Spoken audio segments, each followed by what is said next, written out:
Now this brings us to the point of adila.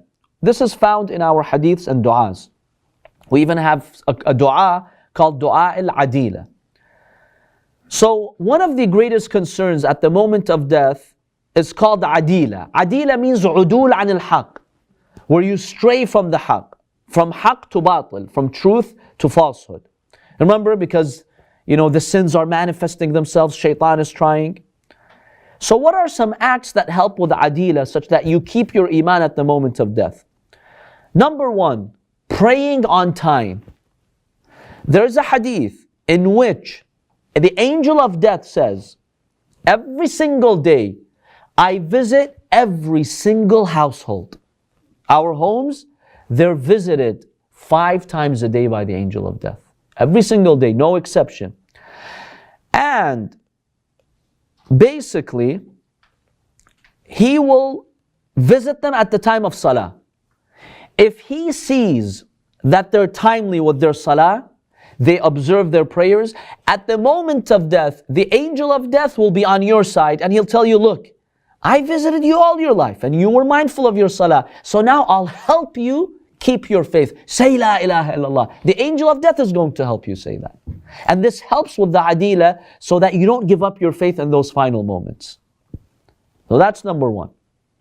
Number two, reciting this dua which is in Surah Ali Imran verse 8. رَبَّنَا لَا تُزِغْ قُلُوبَنَا بَعْدَ إِذْ هَدَيْتَنَا وَهَبْ لَنَا مِن لَدُنْكَ رَحْمَةً إِنَّكَ أَنْتَ الْوَهَّابُ. Oh Allah, don't allow our hearts to be misguided after you gave our hearts guidance, and give us the rahmah from you, for you are the giver. Always read this dua in your qunut, or several times a day read it. This helps at the moment of death. Where is it? This is verse 8 of Surah Ali Imran, chapter 3, verse 8. رَبَّنَا لَا تُزِغْ قُلُوبَنَا بَعْدَ إِذْ هَدَيْتَنَا وَهَبْ لَنَا مِن لَدُنْكَ رَحْمَةً إِنَّكَ أَنْتَ الْوَهَّابُ. Number 3, تسبيحة الزهراء عليها السلام. Those who regularly do تسبيحة الزهراء, which is 34 times Allahu Akbar, 33 times Alhamdulillah, 33 times Subhanallah, this helps at the moment of death to retain your iman. Number 4, wearing a ring of aqiq.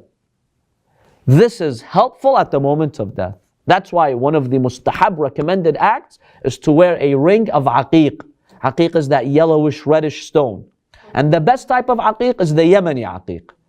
There's types of aqiq, they're all mustahab, but the most recommended one is al-aqiq al-yamani. The one? I got something from my father, that's a necklace. It's part of a...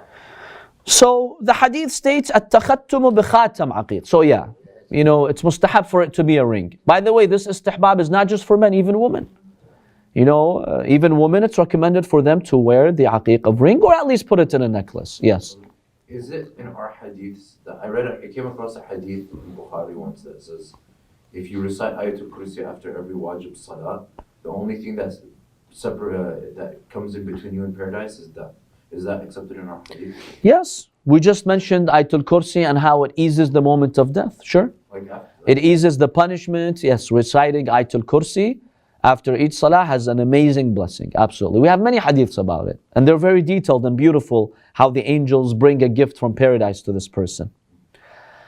Now the 5th one that we'll mention is reciting Surah al-Mu'minun every Friday.